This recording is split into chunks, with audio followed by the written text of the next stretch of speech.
살고 있고 3년 전에 암으로 5살 연상인 아내를 잃고 홀로 계신 장인어른과 함께 살고 있습니다. 평소 훌륭한 인품으로 존경에 맞이않는 장인어른이었지만 그분께도 인생의 오점은 존재하더군요. 20살의 동갑내기 장모님을 만나 아내를 비롯한 형제들을 줄줄이 낳고 그것이 사랑인 줄도 모르고 살다가 중년쯤에 만난 자식 또래의 어린 여자와 불같은 사랑에 빠졌다 합니다. 그걸로 인해 이혼은 죽어도 못해준다는 장모님을 등지고 그 여자와 살림 차려 떠났다가 돈이며 뭐며 홀랑 다 털려 개털된 뒤 조강지처를 찾아왔지만 이미 장모님은 얼마 못 가 암으로 사망하셨다고 하더군요. 그래서 조강지처에게 너무 미안하고 죄책감이 느껴져 재혼 안 하고 평생 장모님을 기리며 살겠다던 장인어른이셨지만 딸이었던 제 아내의 원망을 피할 수는 없었습니다. 모친의 암 유전으로 인해 아내가 세상 떠날 때쯤 겨우 용서받고 합가하게 된 장인어른은 아내의 묘 앞에서 얼마나 후회하며 우셨는지 모릅니다. 고맙네. 그래도 자네 덕에 내 딸이 행복하게 세상을 떠났어. 내 자식을 곁에서 지키며 외롭지 않게 떠나게 해주었으니 자네는 내 은인이고 자식 이상의 존재일세. 라고 말씀해 주시는데 저는 그런 장인어른이 딱하고 안쓰러워서 어차피 저도 세상 누구에게도 마음을 둘 곳이 없으니 장인어른을 제 부모님 이상으로 공경하고 잘하며 모시겠습니다.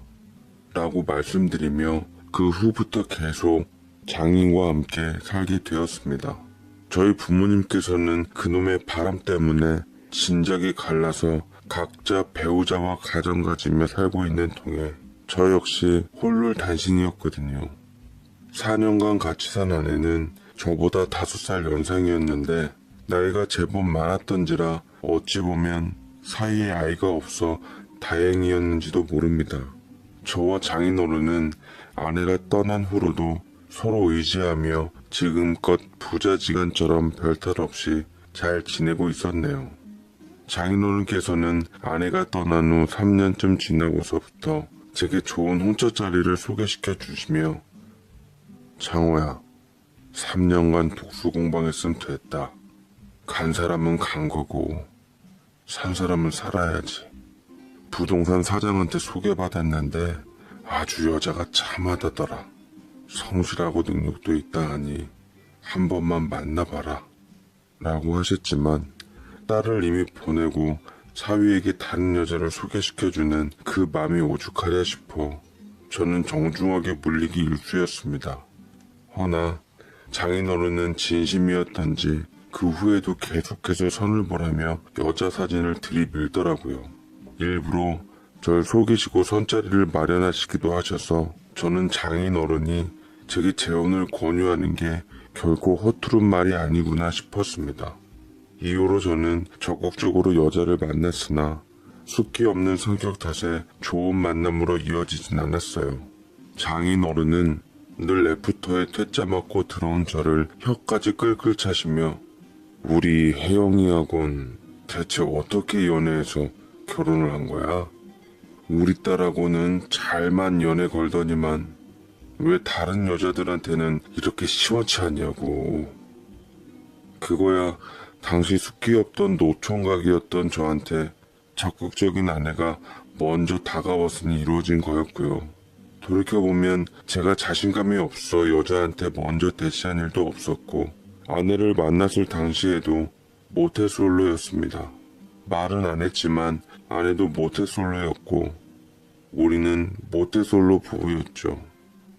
아무튼 저희 장인어른께서는 계속 제게 여자를 소개시켜 주셨지만 노력에 무색하게도 별 소득은 없었습니다. 마지막 꼴뚜기 닮은 여자에게 애프터를 차이고 주룩주룩 오는 빗방울을 맞으며 처벅처벅 처량하게 걷고 있는데 마침 건너편에서 자전거를 타고 오는 어느 사람과 부딪히고 말았습니다. 저는 가뜩이나 심상하고 분한 마음에 버럭 분풀이 겸 소리를 질렀지만 곧 제 눈에 들어온 살짝 비에 젖어 있는 여자의 청초한 모습에 주춤거리고 말았네요. 죄송해요. 빗길에 자전거 바퀴가 미끄러졌나 봐요. 많이 다치셨어요? 제가 치료비 드릴게요. 라며 명함을 하나 건네주었고 그 여자는 얼마 전 새로 오픈한 꽃집 사장이었습니다. 그녀는 어느 노래 가사처럼 그렇게 예쁘다던 꽃집의 아가씨인데 제가 어찌 홀딱 반하지 않을 수가 있겠어요. 아내 이후로 심장이 쿵쾅거리며 나댔던 건 이 여자가 처음이었습니다. 이미 차인 꼴뚜기 같은 여자는 기억 머나먼 곳으로 사라졌고 얼씨구나 꽃집 사장님 명함을 받았습니다.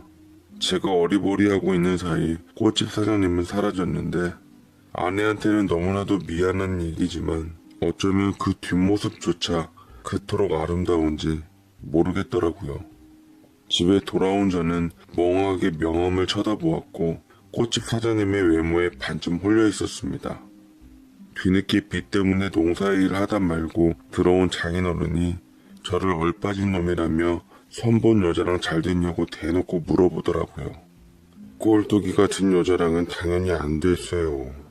내 옆자리를 이때까지 어떻게 지켰는데 그런 꼴뚜기한테 내어준대요. 임배 찾았으니 곧 데려오겠습니다. 떡줄 놈은 생각도 안 하는데 김치국부도 잔뜩 한 사발 들이킨 저는 영문모를 장인어른을 뒤로한 후 방으로 쏙 들어가서 동네 마당발로 유명한 형한테 연락을 해봤습니다. 얼마나 꽃집 아가씨 미모가 타고난지 형도 이미 그녀에 대해서 잘 알고 있더라고요. 아, 꽃집 오픈한 게 거진 2달 되어갈 거야. 평일엔 사람 고용하고 주말만 나오시더라고. 상냥하고 착하고 미인이어서 그 여자한테 대시하는 인간들 몇 번 봤는데 알고 보니까 딸 하나가 있다고 해서 손절하더라고.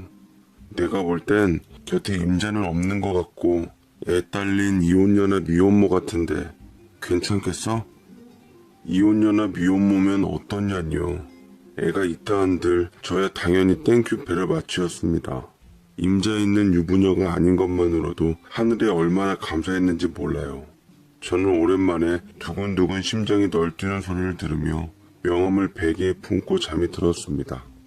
다음날 저는 아침 일찍 출근해서 야간 알바랑 바톤 터치를 한 후 가게 물건을 받아 진열을 했는데 그녀 생각이 나더라고요. 그날따라 제 기분처럼 태양이 방긋 웃기도 하고 따사로운 햇살이 기분 좋아서 저는 용기 내어 그녀의 명함으로 연락을 해보았습니다. 여보세요? 저 혹시 기억하실지 모르겠지만 어제 자전거에 부딪힌 남자입니다. 라고 얘기하자 여자는 찰떡처럼 알아들으며 혹시 어디가 불편하시냐고 지금 가게에 잠깐 문 닫고 갈 테니까 당장 병원 가보자며 책임 있는 모습을 보여주었습니다. 저는 나이스를 외치며 밖에 임시 휴업이라는 팻말과 함께 셔터까지 닫아버린 후 만나기로 약속한 장소로 갔습니다. 제 전화 한마디에 얼마나 불이 나게 왔는지 여자는 원피스를 입은 모양새로 숨이 채 가시질 않았었는데 절 걱정해주는 착한 마음씨까지 예뻐 보이더라고요. 하나부터 열까지 다 예쁜 그녀는 진정한 꽃집의 아가씨였습니다. 옆에 주차되어 있는 차 바깥에서 옷 매무새를 다시 한번 확인 후 그녀 앞에 섰고 인기척을 내자 여자가 절 보았습니다.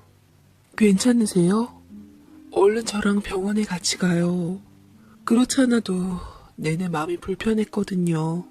제가 빚은 많아도 할 도리까지 저버리진 않아요. 라고 했고 저는 빚은 많아도라는 말이 거슬렸지만 타이밍을 놓치지 않고 인터넷에서 연애 강의로 유명한 사람 말을 인용해 되받아쳤습니다. 아무나 고칠 수 없는 병이에요.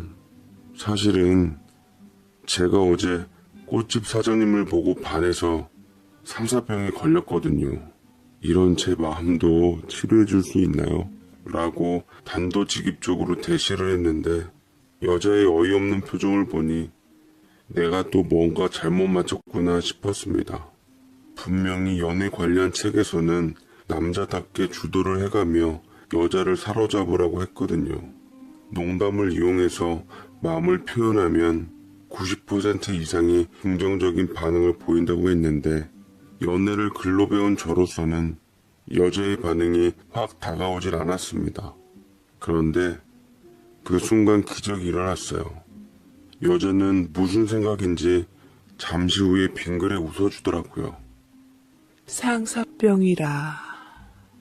자전거에 부딪혔을 뿐인데 정말 무서운 병에 걸리셨네요. 제가 자신은 없지만 치료 한번 해볼까요? 라며 말했고 저는 생전 처음으로 먹힌 대시에 이게 꿈인지 생시인지 몰라 일단 극진히 꽃집 사장님을 모시기로 했습니다. 고백한 날 우리는 처음으로 바로 데이트를 했고 식사를 하고 산책을 하며 서로에 대해서 알아갔습니다. 알고 보니 제가 연상과 체질적으로 맞았던 건지 그녀는 앳된 외모와는 다르게 저보다 7살이나 많은 누님이더라고요. 연상의 여인이랑 부부로 살았던 적이 있어서 그런지 되려 나이는 문제가 되지 않아 부담 없이 차차 알아갔는데 정말이지 하루 가게 장사 공친 대가는 황홀할 정도로 컸습니다. 그녀는 현재 이혼녀로서 어린 딸 하나가 있다 했습니다. 막내 동생뻘 같은 연하 남편이 직장을 다니다 하루아침에 권고사직 당하고 행정고시 준비를 한다고 하는데 그것 때문에 몇 년간 가정생활이며 가정경제며 엉망이 돼버려서 매일 다투다가 끝내는 이혼을 했다더군요. 그래서 결혼에 대해 회의적이었습니다. 나는 혼자 이렇게 제 재능으로 사업하면서 딸과 같이 지내는 게 행복해요. 결혼은 앞으로도 2번 다시 안 하려고요. 저는 그녀의 결혼 안 한다는 말이 어쩜 그토록 서운하게 들렸던지 모르겠더군요. 눈앞에서 프로포즈를 채인 것 같은 기분이었습니다. 쓰디쓴 마음을 뒤로하고 저는 앞으로 좋은 마음으로 잘 만나보고 싶다고 마무리를 했어요. 저는 그 이후로 그녀와 종종 만나 데이트를 하며 알아갔습니다.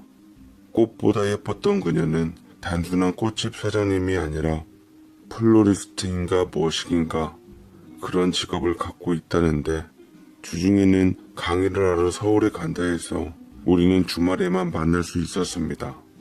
그녀의 집까지 오가며 주말 부부 노름까지 했는데 날이 갈수록 그녀와 진짜 부부가 되고 싶은 욕심에 농담 반 진담 반으로 우리 이참에 확 결혼해버릴까? 결혼하면 어때? 결혼하자. 멋없게 졸라대기도 했습니다. 그럴 때마다 그녀는 난감한 웃음으로 대답을 대신했죠. 그녀를 못 만나는 일주일은 애 같아서 다를 지경이었어요.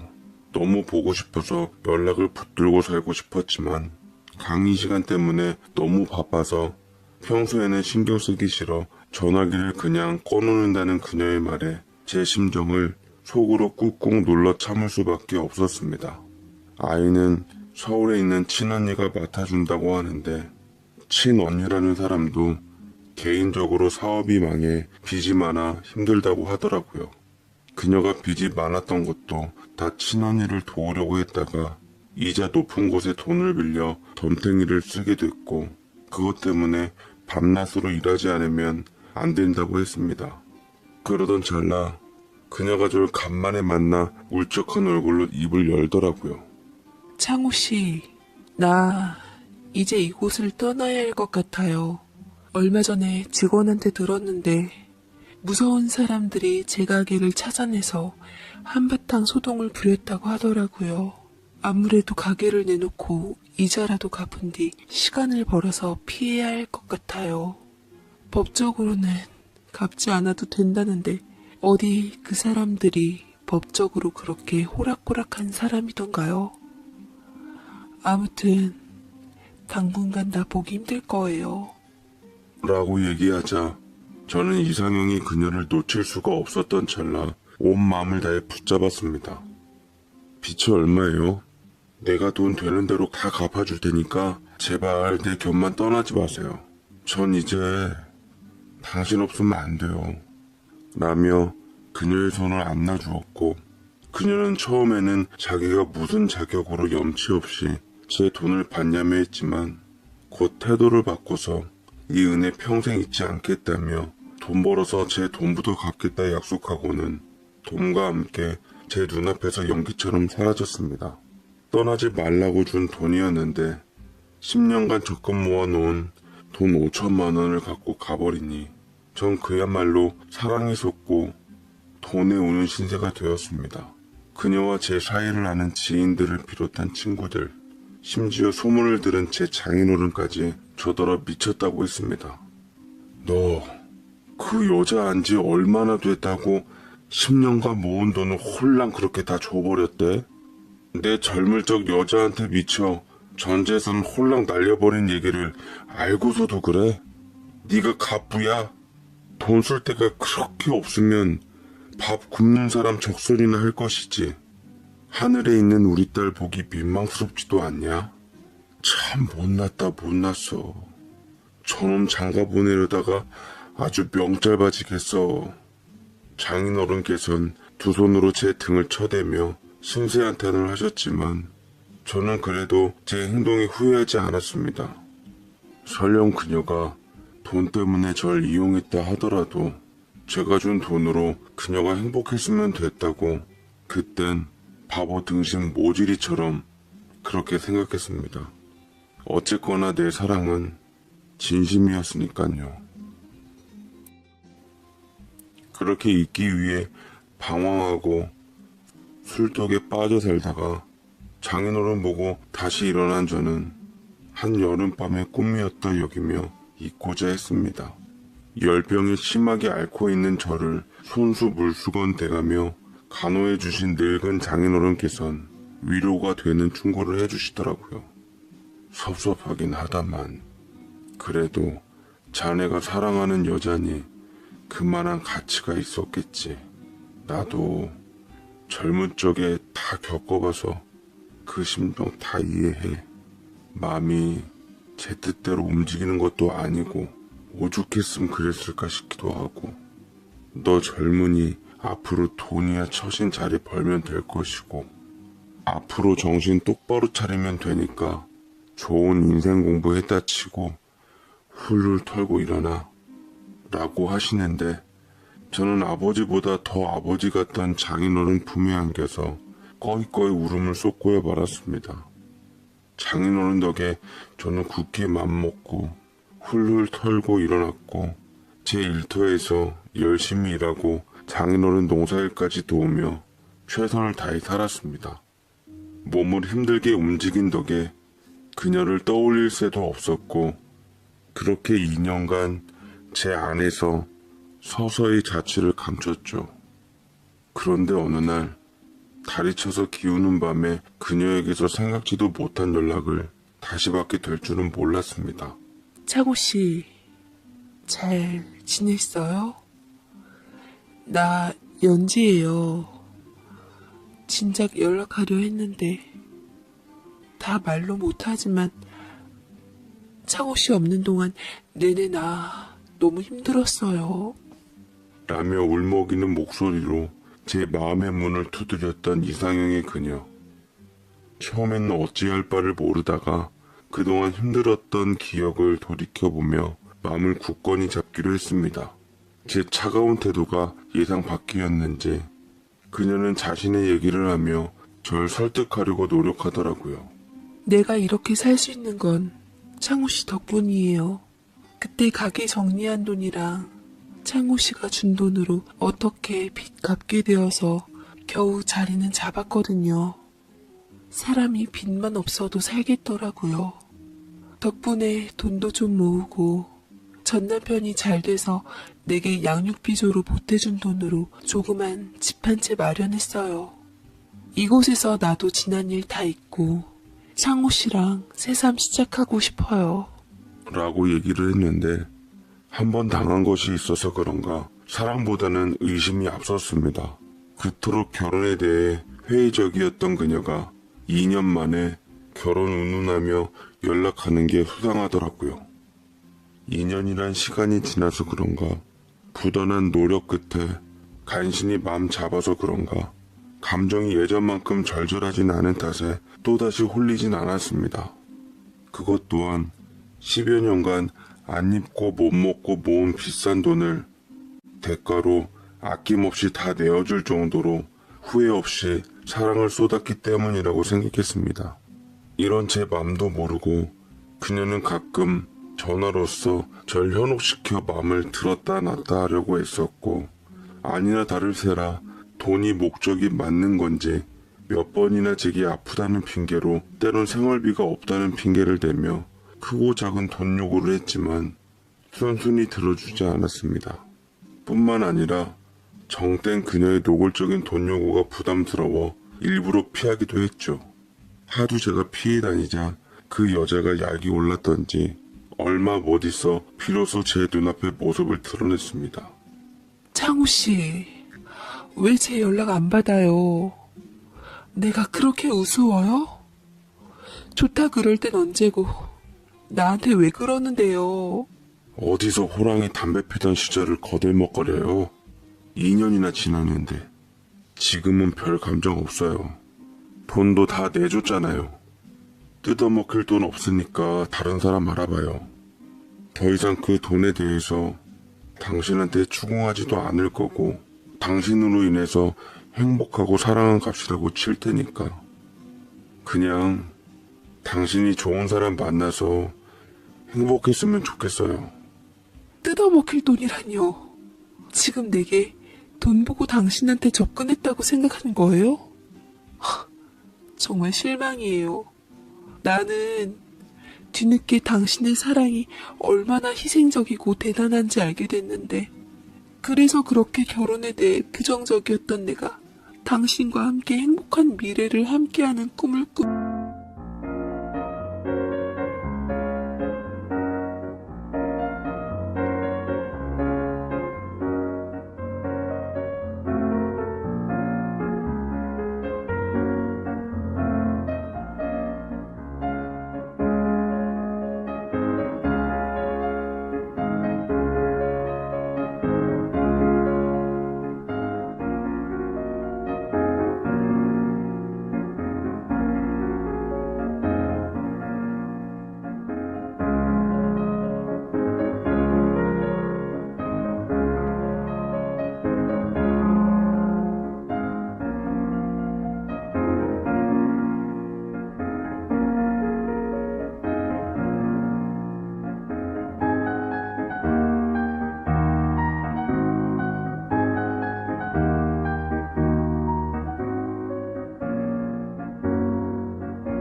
2년간 버텼는데 어쩜 당신은 그렇게 변하냐고요. 연지씨, 저 이제 예전의 제가 아닙니다. 당신 때문에 빚지는 이상 저는 장인어른께 뵐 면목이 없게 됩니다. 나 그만 흔들고 가버리세요. 당신 덕분에 결혼할 돈도 없어서 어차피 여자도 못 만나요. 그러니까 그 결혼 나랑 하자고요. 같이 살 집도 내가 다 마련했다잖아. 내가 이렇게까지 얘기하는데 정말 내 진심 모르겠어요? 라고 말을 했고, 저는 정말로 이 여자가 진심으로 내게 이러는 건가 싶어 또다시 팔랑팔랑 마음이 움직이기 시작했습니다. 연기를 잘하는 건지 표정 관리가 탁월한 건지 아무리 봐도 그 여자는 제게 진심으로 보였거든요. 내친 김에 그녀는 저희 장인어른께까지 와서 인사를 하겠다 했습니다.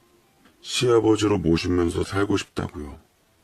제가 아무리 그래도 사별한 부인 아버지를 어떻게 시아버지로 모시냐고 했지만 사랑하는 저를 얻기 위해서는 다 감수할 수 있다고 말하더군요.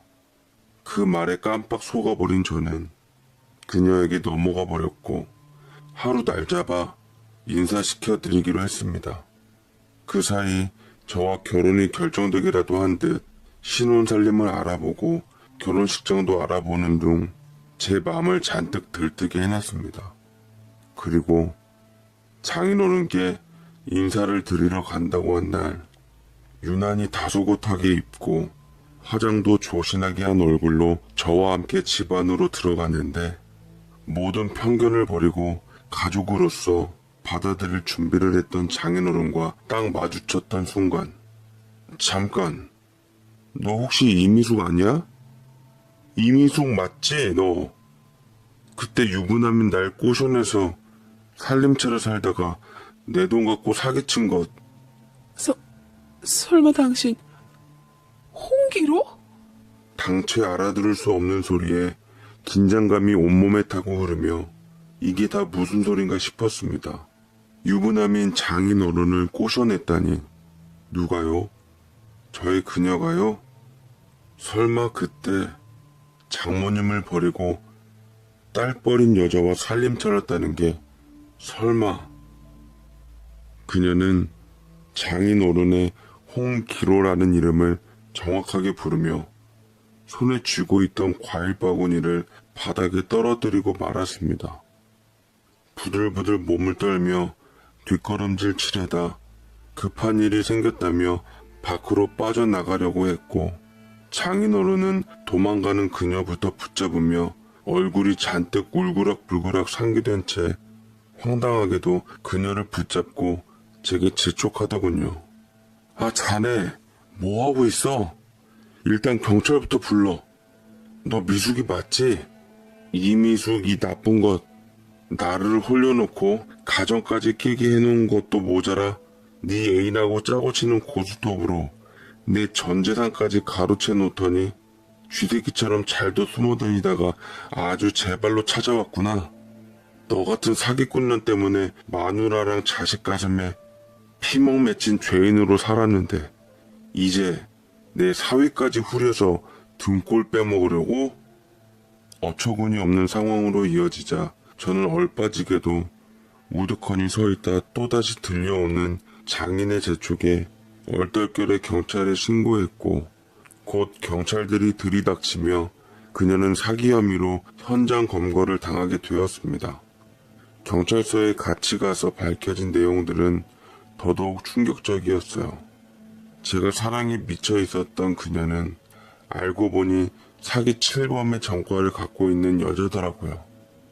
보니까 저와 장인어른 말고도 어수룩하게 등골 빼먹힌 사람도 한둘이 아니었고 그녀가 연지라는 가명을 써서 돈으로 피해 입힌 남자들은 저를 비롯한 헬스클럽 관장, 목수, 식당 주인, 나이든 약사까지 연령 직업 가리지 않고 수두룩했습니다. 더 웃긴 건 그 여자에게도 순정이라는 것이 있었던지 그 사람들에게 몽땅 돈을 빼와서 남편이라고 둘러대던 애아빠이자 동거남인 행시생 고시 뒷바라지를 5년째 하고 있더라고요. 처음에 그 남자도 그냥 먹잇감에 불과했던 것 같지만 정들다 보니 정말로 사랑하게 되었나 봅니다. 온갖 남자들의 뒤통수를 쳐서 받아낸 돈으로 마련한 집에서 행시생과 줄곧 동거하고 있었고 사이에 아이까지 낳아 함께 키우며 부부처럼 살았던 겁니다. 평소 땐 그 남자 생활 챙겨주느라 차렸던 꽃가게도 주말만 왔던 거고요. 어쩌면 결혼을 피하고 싶었던 것도 따로 사랑하는 사람이 있었으니 남편 자리까지는 아무나에게 내주고 싶지 않았던 게 그 사랑의 마지막 자존심이었나 봅니다. 뒤늦게 행시생마저 그 소식을 듣고 달려와 연지, 아니 미숙이에게 등을 돌리는데 자신의 사랑을 지키기 위해서 남의 사랑을 이용해 돈을 탈취한 그녀의 어긋난 사랑을 보며 그 자리에 소환된 각종 피해자들과 장인어른과 저는 씁쓸함을 감추질 못했습니다. 시기만 맞췄다면 자칫 멱살 잡을 상황이 올 수도 있을 뻔한 사실에 치가 떨리더군요. 그 와중에도 그녀가 마음에 남았던지 마음속으론 이미 멱살을 잡았지만요. 저는 그 이후로 짐을 싸서 집을 나왔습니다. 장인어른을 뵐 때마다 그 여자와 관계가 떠올라 더 이상 합가를 할 수가 없게 돼버려 단칸방 월세 얻어 살고 있고 장인과는 가끔 안부차 연락만 주고받고 있습니다. 여자 하나로 인해 돈도 사랑도 장인어른까지 다 잃게 된 저는 이젠 정말로 혼자가 돼버렸어요. 사연을 적고 보니 먼저 떠나간 아내가 유난히 그리운 날입니다. 쓸쓸하고 외로운 밤에 제 사연을 보내봅니다.